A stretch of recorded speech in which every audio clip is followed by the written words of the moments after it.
주님 앞에 충분한 빛이 있고요. 또 주님께서 우리 연약한 자의 기도를 통하여서 지금도 분명하게 역사하고 계십니다. 그래서 우리가 주님 앞에 서야 합니다. 우리 내일 GT 말씀 가지고 주님 앞에 나아가도록 하겠습니다. 데살로니가전서 5장 9절부터 13절 말씀입니다. 9절 읽고 시작하도록 하겠습니다. 같이 한 목소리로 읽겠습니다. 시작.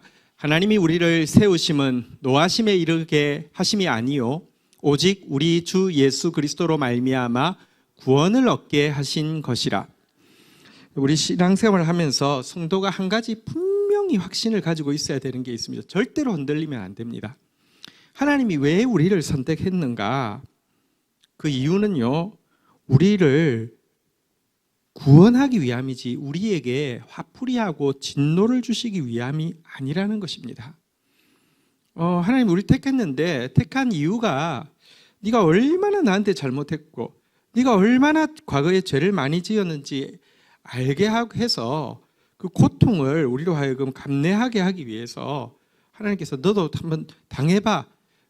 내 아들 예수를 죽일 만큼 네가 얼마나 죄인이었는지 이제 구원은 받았으니까 네가 그거 깨닫고 한번 당해봐.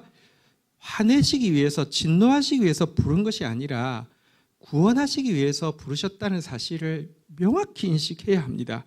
성경의 로마서 8장 32절에 보면 우리가 꼭 붙잡고 기억해야 될, 주장해야 될 말씀인데요. 같이 한번 읽도록 하겠습니다. 시작. 자기 아들을 아끼지 아니하시고 우리 모든 사람을 위하여 내어주시니가 어찌 그 아들과 함께 모든 것을 우리에게 은사로 주지 아니하시겠느냐. 아들까지 아끼셨는데 더 이상 뭘 아끼겠느냐. 모든 것, 여기 모든 것은 사실 좋은 것을 이야기하죠. 값지고 좋은 것, 아들 줬는데 내가 좋은 것 하사품으로 선물로 주지 않겠느냐라고 말하시는 이 주님의 중심을 우리는 믿어야 합니다. 하나님은 우리에게 언제나 축복하기 원하시고 좋은 것으로 채워주기 원하심을 신앙생활할 때 언제 어떤 순간이라도 믿어야 합니다. 오늘도 우리 주님이 우리를 구원하시기 원하시고 진노하시려고 우리를 부르신 것이 아님을 확신하는 저와 여러분들 되기를 주의 이름으로 축원드립니다. 자, 그런데 어떤 경우는 하나님이 왜 이러려고 나를 선택하셨나? 진짜 하나님이 선택하신 이유는 진노라고 보여질 때가 없지 않습니다. 우리가 이런 푸념을 들을 수 있습니다. 왜 나는 이렇게 일찍 예수 믿게 하셔가지고 이렇게 오랫동안 고생을 하느냐. 어떤 사람들 보면 죽기 전에 딱 예수 믿거나 그냥 깔쌈하게 그냥 잠시 탁 믿고 잘 믿고 그냥 천국 가는 경우도 있는데 나는 왜 이렇게 일찍 믿게 하셔서 내 평생 이렇게 다른 사람들은 죄도 짓고 죄 지어도 죄인 줄도 모르고 즐겁게 사는데 항상 이렇게 살게 하시느냐. 남들은 안 그런데 이런 푸념 들을 때도 있고요. 또 어떤 사람이 이렇게 푸념하기도 합니다. 왜 내게 더 강한 빛을 비춰주셔서 안 비춰주셨으면 좀 희미하면 대충도 살겠는데 대충은 살 수 없고 헌신 안 하고는 살 수 없게 만드셨나. 안 그런 사람들도 많은데 왜 나만 미워하시는가. 이런 식으로 푸념하는 경우를 사실 볼 수 있습니다. 그런데 여러분 원론적으로 이야기하면 주님께서 우리를 부르신 이유에 대해서 무엇이라고 이야기합니까? 로마서 8장 28절에 보면 우리 인생에 찾아오는 모든 로마서 8장 29절 보면요. 모든 왜에 대한 대답은 두 가지인데요. 왜 이런 일이 생겼지? 나한테 왜 이러시지? 두 가지 때문입니다. 같이 한번 읽도록 하겠습니다. 시작. 하나님이 미리 아신 자들을 또한 그 아들의 형상을 본받게 하기 위하여 미리 정하셨으니 이는 그로 많은 형제 중에서 맏아들이 되게 하려 하심이라. 자, 첫 번째 하나님이 우리 인생에 일어나는 모든 왜에 대한 답이 뭐라고 하느냐 한번 따라하겠습니다. 그 아들의 형상을 본받게 하기 위하여. 나한테 일어나는 일들이 세상적으로도 예수 믿었더니 잘 됐다, 은혜 받았다, 좋은 일이다 이럴 때도 있어요. 그런데 어떤 거는 이해가 안 돼요. 절대 좋아 보이지 않아요. 그런데 하나님 입장에서는 좋은 것입니다. 왜냐고 하면 그것 통해서 그 아들의 형상을 좀 더 본받을 수 있으며 그게 유익하다는 것입니다. 왜 이런 일이 일어나요? 그것 통해서 아들을 더 본받게 하려고, 예수 더 본받게 하려고, 그게 유익하니까. 또 두 번째는 왜 이런 일이 일어나요? 이는 그로 많은 형제 중에 맏아들이 되게 하려 하십니다. 예수님이 많은 형제 중에 맏아들이 된다는 것은 우리가 예수님의 친동생, 이렇게 예수님이 우리의 친오빠가 되기도 하고 친형이 되기도 하는 가족 되게 한다는 뜻인데요. 우리에게 일어나는 이해할 수 없는 많은 일들 왜 일어납니까? 우리로 하나님의 가족에 더 일원되게 하기 위해서. 예수님의 동생으로서 예수님 친동생 되며 하나님의 친아들, 친딸이 또 내 가족이잖아요. 가족들과 더 하나 되게 하기 위해서, 그들을 더 이해하게 하기 위해서. 어떤 사람 신앙생활에도요, 남들이 도저히 이해가 안 되는 사람이 있습니다. 어째 왜 저래? 이게 이해가 안 되는 사람이 있는가 하면 어떤 사람은요, 이래도 이해가 되고 저래도 이해가 되는 사람이 있습니다. 근데 그 차이가 뭔지 아십니까? 많은 고통을 겪으면 겪을수록요, 이해가 됩니다. 더 가족들을 이래도 품을 수 있고 저래서 품고 이래서 품는 사람이 있냐고 하면 저래서 이해가 안 되고 이래서 배척하는 사람도 있다니까요.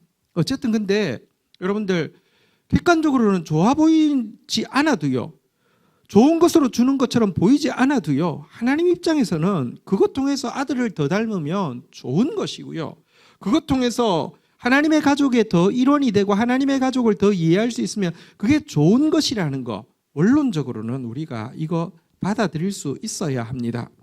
성경에 무엇이라고 이야기합니까? 내게 사는 것이 그리스도면 죽음도 유익하다 그랬습니다. 나를 통하여서 그리스도가 더 살아나시고 그리스도가 더 보여질 수가 있다고 하면 죽음도 유익하다 그랬는데, 이 유익하다는 게 영어 표현을 보면 좀 더 와닿습니다. To die is gain이라고 돼 있는데요, 죽는 것이 얻는 거다, 남는 거다, 남는 장사다, 이런 뜻입니다. 내가 심지어 죽음을 당하더라도 그것 통해서 예수 생명이 좀 더 나타날 수 있다고 하면 남는 장사다, 이렇게 이야기를 하고 있습니다. 원론은 이런데요, 현실로 한번 들어가 보십시다. 당시 데살로니가 교회 시대로 한번 가보십시다. 복음을 받았다는 이유로 사실은 죽임을 당하는 일들이 그 당시엔 참 많았잖아요. 죽임도 우리가 그렇잖아요. 질병이 있고 그걸 통해서 언제 정도 어쩌면은 이렇게 임종할 수 있다는 걸 알고, 물론 그것도 고통스럽지만 성순교라는 게 그렇잖아요. 내가 예수 믿는데 갑자기 잡혀가지고 오늘 처형을 당해요. 이럴 때 여러분, 같은 믿는 가족들은 어떤 느낌이겠습니까? 주님 믿게 하신 게 축복이 아니라 어쩌면 진노라는 생각이 안 들겠냔 말입니다. 또 오늘 우리 한국 사회로 한번 돌아보십시다. 사실은 우리는 지금 순교할 기회는 거의 없습니다. 그렇지만 종종 우리가 이해할 수 없는 죽음들을 주위에서 보지 않습니까? 더 신실한 것 같고 더 참 가능성이 많은 것 같은 깨끗한 피를 왜 하나님께서 불러가시는가, 이런 생각을 우리 할 때가 있습니다. 어저께 장례식이 이제 시작이 되었는데, 실은 3시에 이제 그 장기 이제 기증을 해서 수술을 하고 4시부터 바로 장례식이 시작이 되었습니다. 5분에게 이렇게 그의 이제 몸의 심장을 비롯해 가지고 이렇게 나누어 주시거든요. 4시부터 이제 바로 장례식이 시작되었는데, 좀 그러니까 코로나 때문에 이런 일이 특별한 일인데, 뭐냐고 하면 이제 예식 날짜를 잡았는데 코로나 그때 한참 심할 때 못했잖아요. 계속 연기했잖아요. 근데 또 신혼부부는 집 문제가 있으니까 그래서 혼인신고를 먼저 하고, 그래서 아내가 있는 겁니다. 같이 사는 아내가 있는데 예식을 이제 정식 예식을 코로나 좀 잠잠해져서 5월 22일 날 하기로 했는데, 갑자기 이제 코골이 수술하다가 그 이제 국민일보 기자 젊은 32살 된 형제인데, 또 아버지도 참 신실한 그 이제 작은 교회 목사님이시고 한데 갑자기 이렇게 돌아가셨으니 이건 뭐라고 설명을 할 수 있겠습니까? 예수 믿는다고 이런 일이 안 생기는 게 아니라, 예수 믿는데 이런 일이 생겼을 때 대하는 태도가 다를 뿐이죠. 그날 우리 그 목사님 이제 어저께도 이런 문자가 왔더라고요. 현우 수술은 잘 마쳤습니다. 수술 결과 췌장은 나누기 어렵다는 결론이 내려졌고 심장, 폐, 간, 신장 양쪽 이렇게 5분이 필요한 분들에게 전달되었습니다. 떠나간 지역은 심장 의정부, 폐 수원, 간 성남, 신장 한쪽 강서구, 또 신장 한쪽 서울. 그분들이 건강했으면 좋겠습니다. 이전보다 아주 많이 건강하게 오래 사셨으면 좋겠습니다. 이기적인 생각 때문입니다. 그래야 현우가 오래 건강하고 행복하게 우리 곁에 있을 수 있기 때문이지요. 이렇게 사실은 근데 뭐 이기적인 생각 때문입니다라고 했는데 사실은 이렇게 뭔가 비장하게 보이지 않기 위해서 그러시지만 참 계속 이분들 위해서 기도해 달라고 장기를 받는 분 위해서 기도해 달라고 그게 다르지 찾아오는 일 자체는 다르지 않습니다. 그러나 이제 장례식 가서 그날 목요일 날 감사했던 것은 그날 아침 말씀이 그렇잖아요. 먼저 그 너희보다 먼저 이제 그 자는 자들에 대해서 너희들이 소망 없는 사람처럼 하지 말라 그러면서 이 모든 말들로 이러한 말들로 서로 위로하라 그것이 그날 본문이었고요.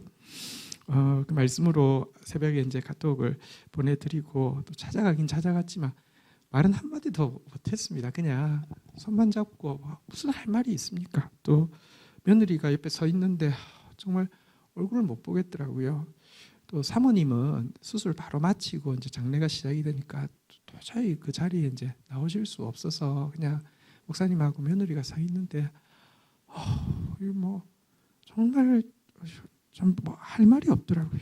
내일 아침에 이제 발인인데 가서 그냥 옆에 있어 드리려고 생각하고 있는데요. 이런 일이 떠오를 때마다 사실 있을 때마다 의문이 듭니다. 왜 예수 믿게 했지? 아니 저렇게 신실하게 믿는데 왜 우리 기도에 응답하시지 않지? 왜 이런 보통 사람들에게도 잘 안 일어나는 일이 이런 사람들에게 있지? 왜 저 더 깨끗한 피를 하나님이 요구하시지? 이런 생각이 듭니다. 저 사실 어저께 이제 이 장례식 갔다 오고 나서 마음에 마지막까지 다 주고 가는데 난 뭘 주지? 이런 생각이 좀 들었습니다. 근데 밤에 12시 넘었는데 페이스북에 모르는 분이 RH-O형 혈소판을 급히 구한다고 이렇게 근데 혈소판은 그냥 일반 헌혈로는 안 되고 혈액원에 가야지 되더라고요. 그래서 그 근처에 있는 혈액원 가서 지정 기탁을 해주시면 된다고 그래가지고 제가 내가 무슨 장기를 줄 수는 없지만 지금 혈소판은 줄 수 있으니까 하고 아침에 이제 그 혈액원에 이제 갔습니다. 갔는데 가니까 이제 이게 혈소판을 주는 거는 시간이 좀 많이 걸리더라고요. 뭐 1시간 반 정도 기계가 계속 이제 뽑아내서 뭐 좀 오래 걸린다고 하면서 시간 괜찮냐고 해서 일단 저한테 시간이 좀 아깝긴 하지만 그래도 뭐 내가 할 수 있다면 해서 괜찮습니다 했습니다. 그다음에 이제 뭐 제가 그 문진표가 쭉 있는데 되게 자세히 쓰게 하시더라고요. 그래서 쓰는데 보니까 근래 뭐 건강 상황이나 뭐 이런 거 쓰라고 하는데 요즘 건강이 좀 안 좋잖아요, 그죠?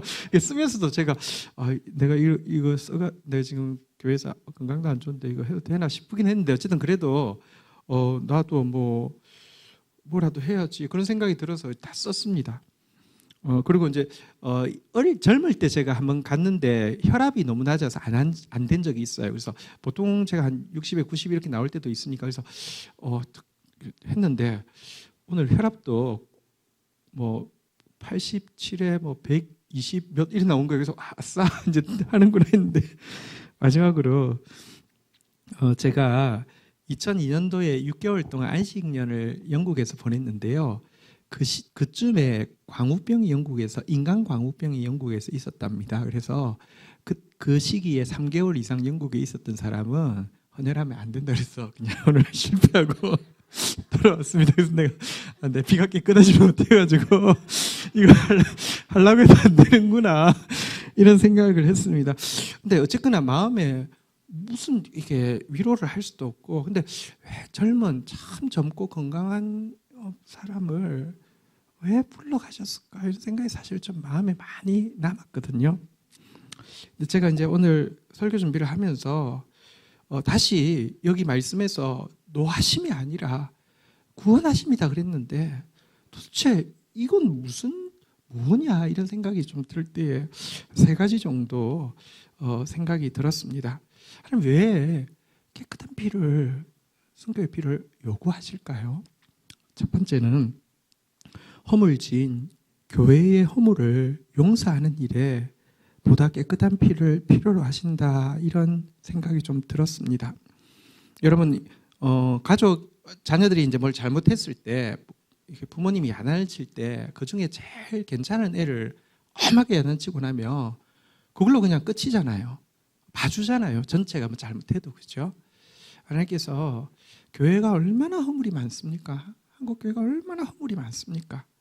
이때에 사실은 더 깨끗한 자를 책망하시고 더 깨끗한 피를 받으심으로 말미암아 한국 교회 전체를 또 봐주시고 용서하시는 부분이 있는 것 같습니다.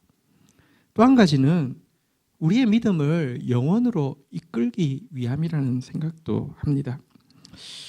이런 한 부부의 실화입니다. 정말 주를 특별하게 유별나게 잘 섬기는, 둘이서 한마음 되어서 잘 섬기는 부부가 있었습니다.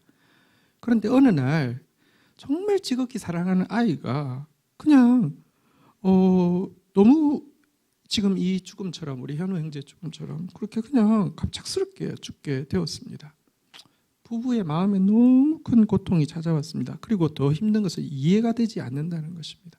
우리가 그렇게 하나님을 섬겼는데 축복을 바라는 건 아니지만 남들에게도 일어나지 않는 이런 비극적인 죽음이 우리에게 있고, 이때 주님은 아무것도 하지 않으셨다는 것 때문에 마음이 냉담함이 찾아왔고요. 하나님을 떠날 수는 없지만 더 이상 간절하지 않은 신앙생활을 8년, 9년을 하게 되었습니다. 어느 날 이 부부가 들판을 걷다가 한 장면을 보게 되었습니다. 한 목동이 양떼를 이끌어서 이제 여기서 저쪽으로 넘어가는데 조금 개울이 있는데, 개울을 넘어가려고 하면 이제 널빤지가 하나, 이렇게 좁은 널빤지 하나밖에 없는 겁니다. 근데 이제 보통 이제 어미 양이 아비 양이 이제 앞서 나가면 쭉 따라오는 경향이 있는데, 이 어미 양, 아비 양이 무서워서 절대 아무리 목동이 설득을 해도 안 되고 막 이렇게 야단을 쳐도 안 되고 그냥 꼼짝 안 하고 서 있는 겁니다. 그러자 목동이 이 양무리 중에서 제일 예쁜 새끼를 뽑아가지고 그 다리를 건너가게 했습니다. 그러자 어미 양이 아비 양이 자기 제일 예쁜 새끼가 건너가니까 따라서 걸으면서 전부 다 건너가더랍니다. 이 장면을 보고 이 부부가 주님 앞에 이렇게 고백을 했습니다. 주님, 이것이면 충분합니다. 내가 도랑을 건너가기가 무서워서 이 도랑 이쪽에서 떨고 있었기 때문에 하나님이 우리 아들을 먼저 데려가신 것입니다. 어리석은 양들도 뒤따라갈 줄 아는데 우리가 어찌 더 방황하고 있겠습니까? 라고 고백하면서 다시 그들의 영혼이 소생된 내용을 책에서 읽은 적이 있습니다.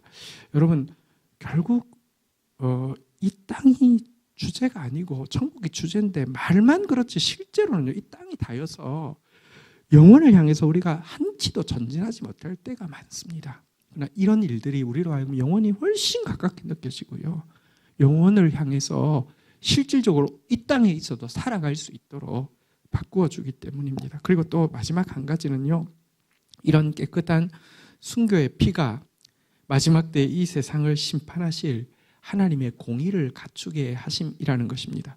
많은 사람은 이야기합니다. 하나님은 어떻게 하나님이 자기가 지은 피조물을 심판할 수 있냐고, 심판을 즐기는 그런 잔인한 하나님이 어떻게 하나님이냐고 이야기합니다. 하나님 절대로 잔인하지 않고 심판을 즐기는 분이 아닙니다. 그런 하나님이 최후 심판을 어떻게 하실 수 있습니까?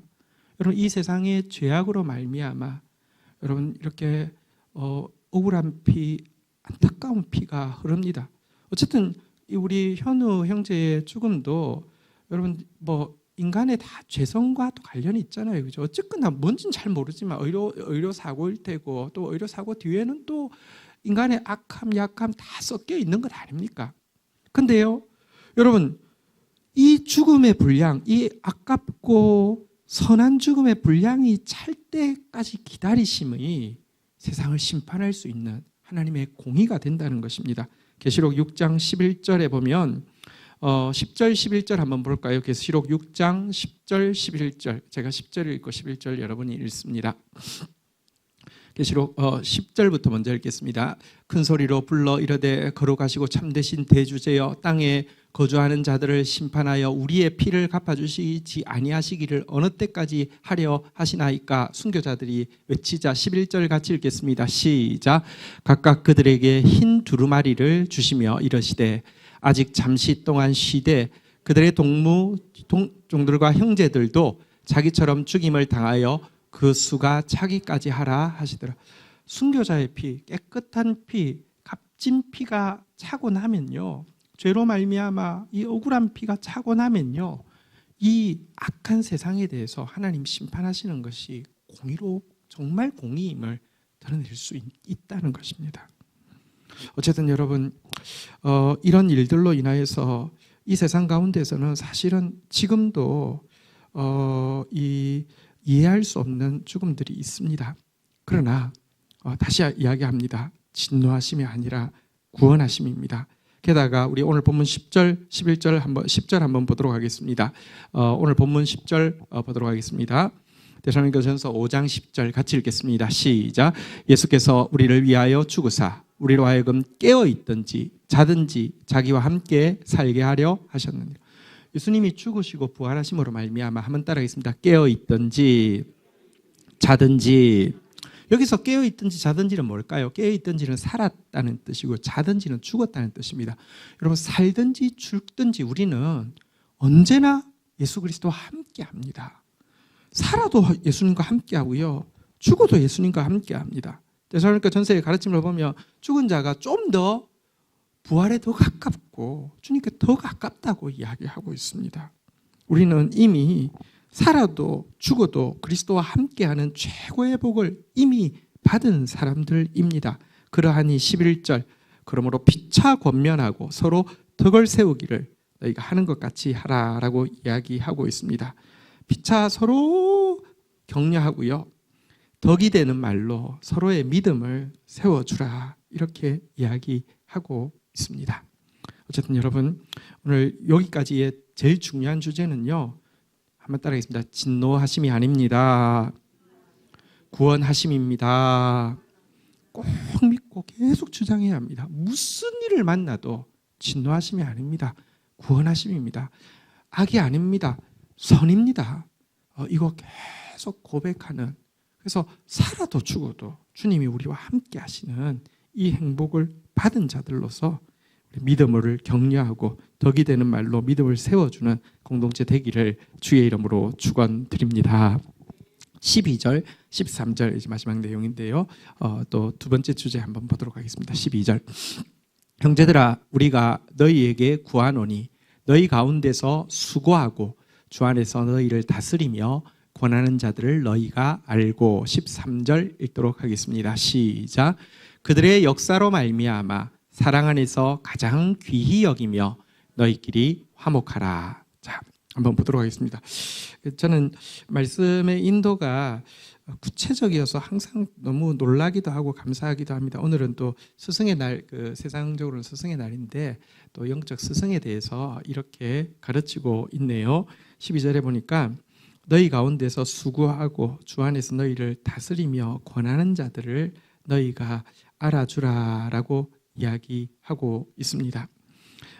여러분, 그리고 13절에 보니까 사랑 안에서 가장 귀히 여기고 그 너희끼리 화목하라, 이 말은 이제 그들과, 그러니까 그 말씀 사역자와 또 교회를 이렇게 섬기는 이렇게 지도자들과 화목하게 지내라, 이렇게 부탁을 하고 있는 바입니다. 오늘 우리 이제 스승의 날 지나면서 또 교회 학교 선생님들 정말 수고 많은데 이분들 정말 우리가 또 축복하면서 이렇게 기도해야 된다고 생각하고요. 또 이제 말씀을 가르치는 사역자들, 교회를 섬기는 일꾼들에 대해서 그 사랑을 귀히 여기라, 또 그 수고를 알아주라, 이렇게 권면하고 있는 내용을 좀 보도록 하겠습니다. 성경에 보면 교회 지도자 또 말씀의 사역자의 신분에 대해서 표현하고 있는 단어들이 몇 가지 있는데요. 한번 따라하겠습니다. 아비, 어미, 목자, 한 세 가지로 말씀 사역자를 이야기하고 있습니다. 바울이 자신에 대해서 앞에 아비라고, 아버지라고 이야기했던 부분 기억하십니까? 데살로니가전서 2장 9절부터 11절까지 내용이었는데요. 데살로니가전서 2장 9절부터 11절까지에 보면 자신이 아버지, 영적인 아버지 역할을 어떻게 했는지 이렇게 소개하고 있습니다. 데살로니가전서 2장 9절. 형제들아, 우리가 우리의 수고와 애쓴 것을 너희가 기억하리니 너희 아무에게도 폐를 끼치지 아니하려고 밤낮으로 일하면서 너희에게 하나님의 복음을 전하였노라. 여러분, 아버지 밤낮으로 이렇게 수고하는 것이 아버지의 기본적인 이미지죠. 바울도 이들을 위하여서 밤낮으로 수고하였습니다. 또 10절에 보니까요, 우리가 너희 믿는 자들을 향하여 이렇게 거룩하고 옳고 흠이 없이 행하였는지에 대하여 너희가 증인이요 하나님도 그러하시도다라고 이야기하면서 또 아버지의 제일 중요한 역할은 본을 보이는 것입니다. 밤낮 수고만 해서 돈만 벌어준다고 되는 것이 아니라, 여러분, 내가 그 삶으로 여기 보는 대로 거룩하고 옳고 흠없이 행하려고 몸부림치는 것, 본을 보이는 것이 아비의 일이고요. 11절에 보니까요, 같이 한번 읽도록 하겠습니다. 시작. 너희도 아는 바와 같이 우리가 너희 각 사람에게 아버지가 자기 자녀에게 하듯 권면하고 위로하고 경계하노니. 그리고 또 어떤 때는 권면하고요, 어떤 때는 위로하고요, 어떤 때는 엄히 경계하는 이런 일들을 하는 것이 영적 목자의 그 아비의 일이다라고 이야기했는데, 이런 일을 감당해야 하는 사람이 말씀의 사역자고 교회의 지도자입니다. 또 어미라고도 표현하고 있는데요. 어미는 사랑으로 품어주는 일을 하는 것이죠. 그런데 또 한 가지 제일 중요한 어머니의 역할이 무엇일까요? 갈라디아서 4장 19절에 보면 영적 어미의 중요한 역할에 대해서 이렇게 이야기합니다. 이것은 영적 어미만 할 수 있는 일이죠. 갈라디아서 4장 19절 같이 한번 읽도록 하겠습니다. 시작. 나의 자녀들아, 너희 속에 그리스도의 형상을 이루기까지 다시 너희를 위하여 해산하는 수고를 하노니. 해산하는 수고는 어미만 할 수 있잖아요. 태어난 것 같은데, 거듭난 것 같은데 다시 보면요, 원점으로 돌아가 있을 때가 너무 많습니다. 다시 해산하라고. 출산 하고 나면 다시는 해산 안 한다고 하죠. 근데 시간 지나면 해산의 고통보다는 아이를 얻은 기쁨이 더 크기 때문에 다시 해산한다고 하지만, 출산했는데 곧바로 다시 해산하라고 하면 어떻게 감당하겠습니까? 근데요, 영적 그 지도자들이 해야 되는 일은 다시 해산하더라도 해산의 수고를 감당하려고 하는 것이 영적 지도자들의 부름의 자리입니다. 또 한 가지는 이제 목자라는 이름으로 부르죠. 정말 노심초사하고 정말 애써서 수고하는 목자의 자리가 영적 지도자의 자리입니다. 여러분, 잘하든 못하든 영적 아비의 역할, 영적 어미의 역할, 또 바른 선한 목자의 역할, 잘하든 못하든 이것이 주어진 일이기 때문에, 여러분, 아무리, 저는 이렇게 생각합니다. 절대로 어떤 사역자가 진정한 아비요, 진정한 어미요, 이 시대의 진정한 목자다 그러면 그건 이단입니다. 우리는요, 최선을 다할 뿐이지만 여전히 죄인이고요. 우리는 최선을 다할 뿐이지만 디딤돌이지 예수님의 대체품이 아닙니다. 예수님께로 목자를 딛고 이러니까 예수님밖에 없으셔, 디딤돌 역할이지 우리가 대체품이 될 수 없습니다. 그러나 어쨌든 이런 사명이 주어져 있고, 또 이 사명 앞에서 부끄럽기도 하고, 또 이 사명 때문에 몸부림치기도 하는 자들이 바른 사역자입니다. 그럴진데 여러분들, 이와 같은 수고를 알아주는 것, 그리고 이와 같은 사역자를 각별한 사랑으로 귀히 여기는 것, 이것은 사실은 사역자를 위해서가 아니라 말씀을 받는 자가 말씀을 각별하게 여기고 말씀을 제대로 알기 위해서는 꼭 필요한 일이다, 이렇게 성경은 이야기하고 있습니다.